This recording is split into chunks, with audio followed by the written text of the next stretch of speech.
σε ένα μικρό νησί του Βόρειου Αιγαίου, μακριά από τα φώτα της Αθήνας και τις δόξες των Ολυμπίων θεών, τελούνταν για αιώνες ένα από τα πιο σκοτεινά και ενιγματικά τελετουργικά της αρχαιότητας. Τα Καβύρια Μυστήρια. Ένας κόσμος γεμάτος όρκους σιωπής, συμβολικά οράματα και θεϊκές αποκαλύψεις που υπόσχονταν σωτηρία, προστασία και μυστική γνώση. Τι γνωρίζουμε σήμερα για αυτήν τη λατρεία και γιατί ακόμη, τόσους αιώνες μετά, παραμένει βυθισμένη στο μυστήριο. Ακολούθησέ μας σε ένα ταξίδι στην αρχαία Σαμοθράκη, στα ίχνη των μεγάλων θεών.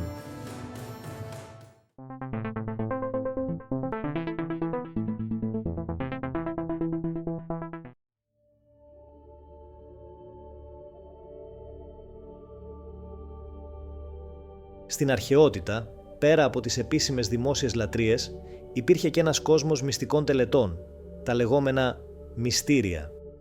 Οι τελετές αυτές υποσχόταν στους μοιημένους πνευματική φώτιση, προσωπική κάθαρση, προστασία ή ακόμα και λύτρωση μετά τον θάνατο. Ανάμεσα στα πιο γνωστά μυστήρια της αρχαιότητας, ξεχωρίζει και ένα πολύ λιγότερο διαδεδομένο, αλλά εξίσου σημαντικό τελετουργικό. Τα Καβύρια Μυστήρια, με κέντρο λατρείας στη Σαμοθράκη.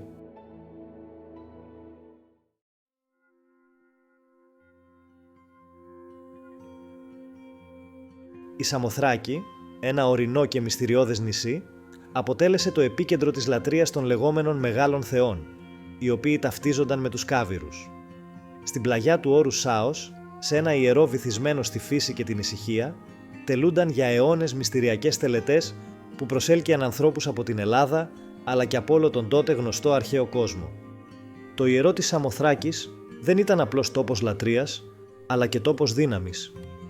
Χιλιάδες προσκυνητές, από απλούς πολίτες μέχρι βασιλείς, ταξίδευαν εκεί για να μοιηθούν και να λάβουν την προστασία των θεών.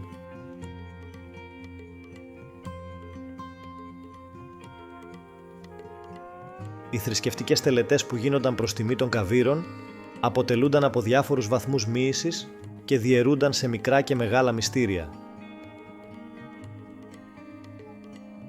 Η μεγαλύτερη εξάπλωσή τους άρχισε τον 3ο αιώνα π.Χ., μιας και ευνοήθηκαν από την πολιτική του βασιλείου της Μακεδονίας.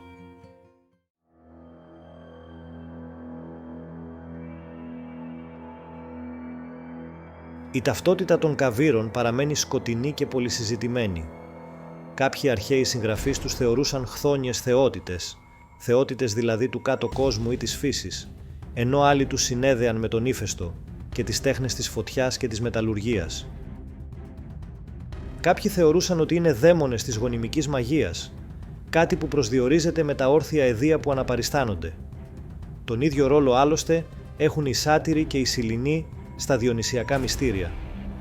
Σε κάποιες παραδόσεις εμφανίζονται ως 2, αλλού ως 4 ή 7, ενώ σε κάποιες μυθολογικές εκδοχές συνδέονται με τη Δήμητρα, τον Διόνυσο ή ακόμα και τη Ρέα. Όμως, κανένα επίσημο θεολογικό σύστημα δεν ορίζει ξεκάθαρα τη φύση τους και ίσως αυτό να ήταν και το ζητούμενο, να παραμένουν άγνωστοι. Η θρησκεία των Καβύρων και οι μυστηριώδεις ιεροτελεστίες τους ενέπνεαν παντού τον φόβο και τον τρόμο, επειδή θεωρούσαν πως οι Κάβυροι ήταν πολύ σκληροί όταν επέβαλαν τιμωρίες. Όποτε ξεσπούσε η οργή των Καβύρων, τα αποτελέσματα ήταν φρικτά.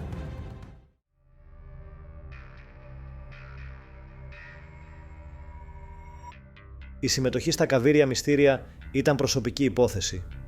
Η διαδικασία της μοίησης παραμένει ενιγματική, αλλά γνωρίζουμε ότι περιλάμβανε καθαρμούς, τελετουργικές πορείες, νυχτερινές τελετές με πυρσούς και πιθανώς ένα ιερό όραμα ή αποκάλυψη στο εσωτερικό του ιερού.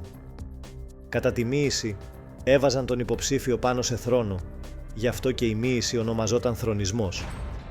Στο κεφάλι του έβαζαν στεφάνι ελιάς και γύρω από την κοιλιά μία κόκκινη λωρίδα που θα τον προφύλαγε από κάθε κίνδυνο.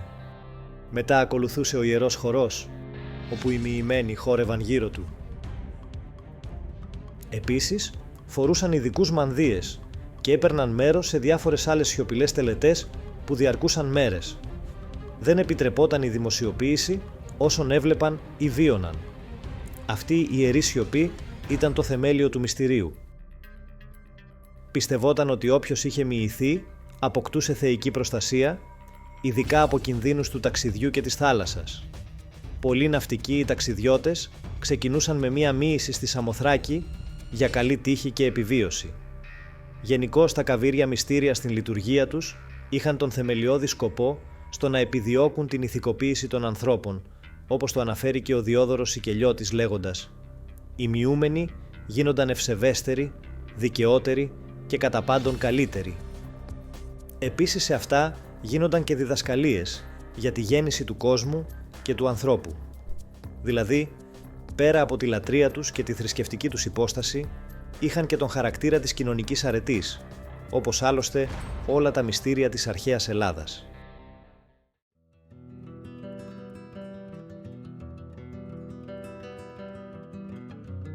Ένα μοναδικό χαρακτηριστικό των καβύριων μυστηρίων ήταν ότι ήταν ανοιχτά σε όλους. Δεν υπήρχε αποκλεισμός βάσει φύλου, καταγωγής ή κοινωνικής θέσης. Ακόμα και δούλοι μπορούσαν να μοιηθούν, κάτι ανήκουστο για τα δεδομένα της εποχής. Αυτό δείχνει ότι η πνευματική γνώση, εδώ, παρουσιαζόταν ως κάτι παγκόσμιο και δημοκρατικό, όχι ελιτίστικο. Όμως παρόλο που ο καθένας είχε τη δυνατότητα να παρουσιαστεί στο ιερό για να μοιηθεί, δεν ήταν τόσο απλό. Οι ιερείς αποφάσιζαν ποιοι από αυτούς που προσέρχονταν ήταν άξιοι να μοιηθούν, οπότε αρκετοί δεν πληρούσαν τα κριτήρια στο τέλος.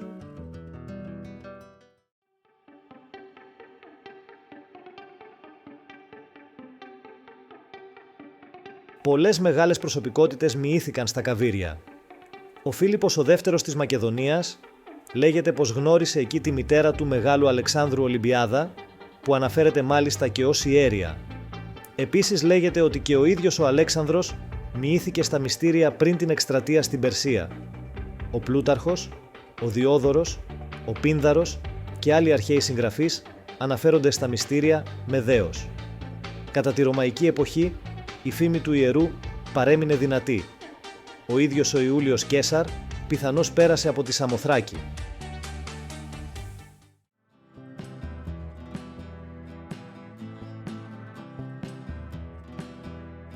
Με την εξάπλωση του χριστιανισμού και τους διωγμούς κατά των ειδωλολατρικών θρησκειών, τα καβύρια μυστήρια σταμάτησαν να τελούνται.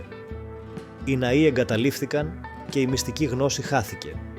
Ωστόσο, το μυστήριο που τα περιβάλλει συνεχίζει να εμπνέει αρχαιολόγους, ερευνητές και συγγραφείς ως σήμερα.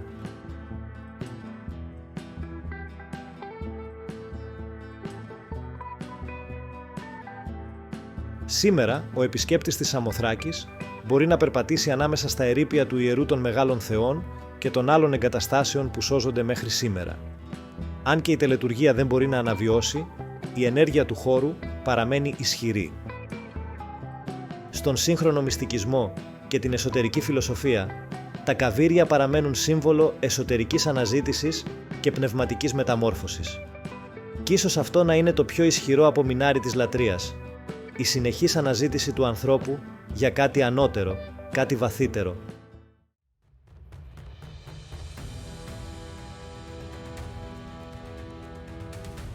Τα καβύρια μυστήρια παραμένουν ένα σκοτεινό παράθυρο σε έναν κόσμο που δεν προοριζόταν για να εξηγηθεί με τη λογική, αλλά για να βιωθεί με δέος.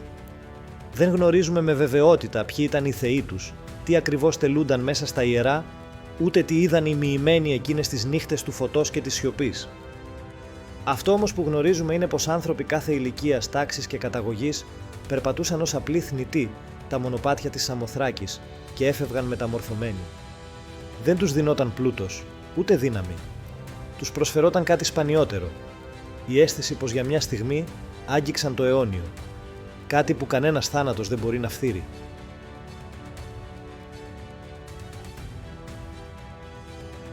Αν σας ταξίδεψε αυτό το βίντεο, κάντε ένα like, εγγραφείτε στο κανάλι μας και πατήστε το καμπανάκι για να μην χάσετε κανένα από τα επόμενα μυστήρια ταξίδια.